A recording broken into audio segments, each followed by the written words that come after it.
우리나라 방위산업 기술이 세계 시장에서 위상을 드높이고 있습니다. K9 자주포와 같은 지상전 무기뿐만 아니라 이제는 더 나아가 공중전까지 활약하고 있는데요.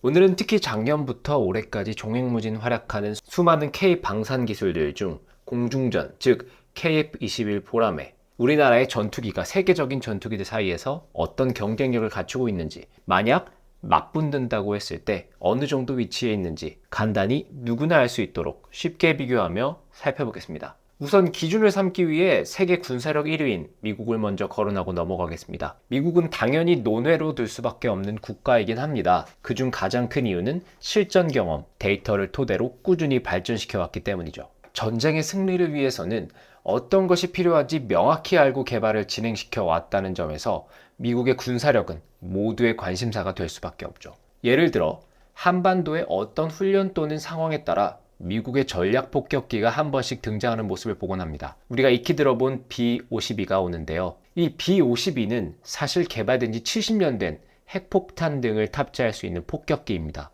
여러 가지 개량을 하면서 지금까지 온 폭격기죠. 우리는 흔히 얘기하곤 하죠. B-52가 떴다면 그 지역의 상황은 얼추 정리될 것이라고 판단할 만큼 강력한 전략 자산입니다. 그리고 최근 우리가 많이 얘기하고 있는 스텔스 전투기 같은 경우도 일찌감치 개발하여 선두주자로서의 위험을 갖고 있는 것을 모두 알고 있을 것입니다. 영화나 각종 영상에서 많이 회자되는 F-22 같은 경우에는 전투기를 조금이라도 아는 사람들이라면 하늘의 지배자와 같은 느낌으로 받아들이고 있죠. 외계인과의 전투를 대비하고 만들었다라는 소문이 있을 만큼요.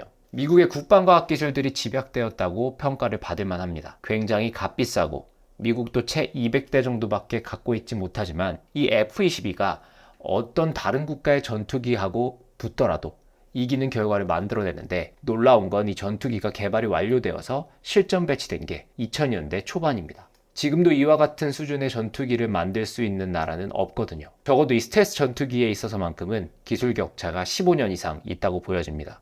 오히려 중국, 러시아산 스텔스 전투기는 미국의 이런 기술력을 온전히 쫓기보다는 스텔스 능력은 적당한 수준에서 타협을 하고 대신 기동성이나 멀리 갈 수 있는 능력 이런 것에 좀 더 초점을 맞추는 것이죠. 그래서 여기서 우리가 얘기하고 싶은 것이 중국은 J-20입니다. 중국이 엄청나게 많은 예산과 인력을 집중해서 J-20이라는 전투기를 만들었다는 사실은 모두 알고 있을 것입니다. 그리고 혹자는 어느 정도 미국의 수준을 따라잡았다라고 얘기도 하곤 하죠. 하지만 스텔스 성능으로 봤을 때 비교 불가라 말할 수 있습니다. 스텔스 성능으로만 봤을 때는 미국의 F-22와 중국의 J-20은 적게는 100배, 크게는 1000배 정도의 차이가 벌어집니다. 20년이 지난 지금도 차이가 이렇게 나는데 이렇듯 스텔스 능력 자체에서는 조금 떨어질지 몰라도 중국에서 원하는 5세대 전투기의 방향은 이것입니다. 스텔스 기능으로서의 정면 대결을 하기 위해 만들어진 것이 아니라 다른 전략적 요소를 통해 방법을 찾는다는 것이죠. 그래서 기동성이나 멀리 갈 수 있는 능력에 대한 얘기가 나온 것이고요.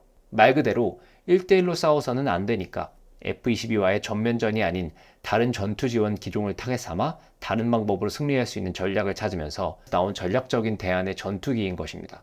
또한 중국 본토 근처의 상황은 다르다고 볼 수 있습니다. 주요 분쟁 지역으로 우리가 대만을 얘기하는데 대만 근처의 미국 해군 항공대와 중국과의 대립이 발생한다고 하면 그곳의 주요 공군 전력인 F-35가 투입되기 때문에 이 전투기의 스텔스 성능은 F-22보다 좋지는 않기 때문에 얘기가 조금 달라집니다. F-35는 특히 멀티롤을 수행하는 전투기이기 때문에 F-22, J-20과 같은 공중전투용 전투기와는 조금 다르기 때문이죠. 따라서 이런 부분에서는 J-20의 기동성이나 무장 탑재량은 앞설 수 있습니다. 다만 먼저 보고 먼저 쏘는 능력에는 그럼에도 불구하고 미국이 앞서기 때문에 선제 타격을 하기에는 그래서 미국이 유리할 수 있지만 장기전의 개념으로 보면 결국 미국이 어려움을 겪을 수 있다는 얘기가 되는 거죠. 우리나라에도 현재는 F-35가 들어와 있는 것들을 다들 아실 겁니다. 그리고 우리나라 방공 식별구역을 중국 전투기가 이따금씩 침범한다고 얘기하는 것을 많이 들어보셨을 겁니다. 그렇다면 여기서 맞붙었을 때는 우리 F-35가 출격을 해야 되는데 말씀드렸다시피 기동성이나 항속거리는 J-20이 앞설 수밖에 없는 상황입니다.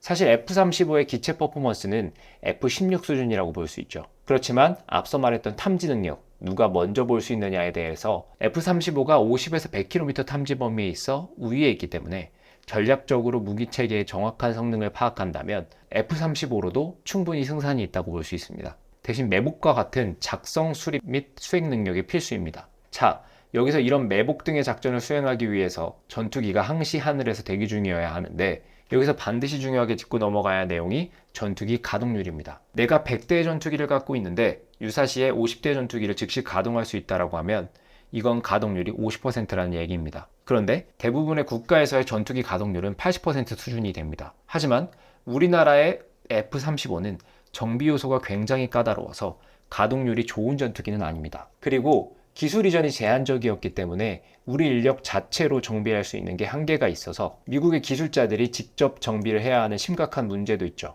우리가 돈을 주고 샀는데 정작 우리가 쓸 수는 없는 우스운 상황이 벌어지기도 한다는 것입니다. 그래서 여기서 더더욱 KF-21 시제기가 화제가 될 수밖에 없습니다. KF-21의 경우 우리가 상당 기간 공을 들여 만들었고 4.5세대라고 불릴 만큼 성능도 많이 올라온 상황입니다. 하지만 현재 표면적으로 드러난 기술적 내용을 보면 글로벌한 기준으로 KF-21은 4.5세대 전투기, J-20은 5세대 전투기로 분류를 하고 있습니다. 세대를 기준으로 보면 중국의 J-20이 앞서 보입니다. 하지만 우리의 KF-21은 현재 단계적으로 개발을 진행하고 있기 때문에 금방 5세대 전투기로 발전할 가능성이 있습니다. 물론 구체적인 계획도 있고요. 그리고 KF-21에 들어가는 전자장비, 레이더 등 독자 개발한 여러 기술들이 굉장히 우수한 성능을 보이고 있습니다. 따라서 F-35 대비해서도 더 높은 퍼포먼스를 보여줄 것이기 때문에 중국의 5세대 스텔스 전투기인 J-20을 전혀 두려워할 필요가 없다라고 생각합니다. 그렇기 때문에 수많은 국가에서 KF-21에 대해 관심을 갖고 있는 것이죠.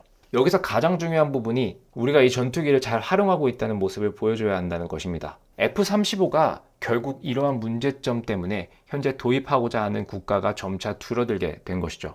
따라서 우리나라의 공군이 계획한 일정대로 도입을 해서 전력 향상을 이루어내고 좋은 가동률을 보여준다면 K방산의 활용점등이 될 것이라고 생각합니다. 우리 국방 기술을 세계로 뻗어나가게 할 수 있는 또 하나의 신호탄인 셈이죠. 이렇게 미국, 중국의 공군 전력과 함께 우리나라의 전투기 현황에 대해서 정말 쉽게 알아보았습니다. 러시아, 우크라이나 전쟁에서도 보시다시피 공군정의 중요성이 점점 강조되고 있는 시대인 만큼 이렇게 세계적으로 핫 이슈인 우리의 국산 최신 전투기인 KF-21이 세계적으로 뻗어나가기 위해 우리는 향후에 4.5세대에서 5세대 전투기까지 점진적인 발전을 위해 노력해야 합니다. 이를 위해서는 보다 국산 기술을 확보하기 위해 집중적인 투자가 필요하다고 생각합니다. 우리 방산업체의 노력과 더불어 정부 지원, 마지막으로 우리 국민들의 적극적인 지지가 있다면 충분할 것이라고 생각합니다. 오늘과 같이 개론적인 내용뿐만 아니라 앞으로 우리가 갖고 있는 기술적인 부분, 기본적인 과학 이론에 대해서도 같이 많이 다루도록 하겠습니다. 시청해주셔서 감사합니다. 앵지테크놀로지였습니다.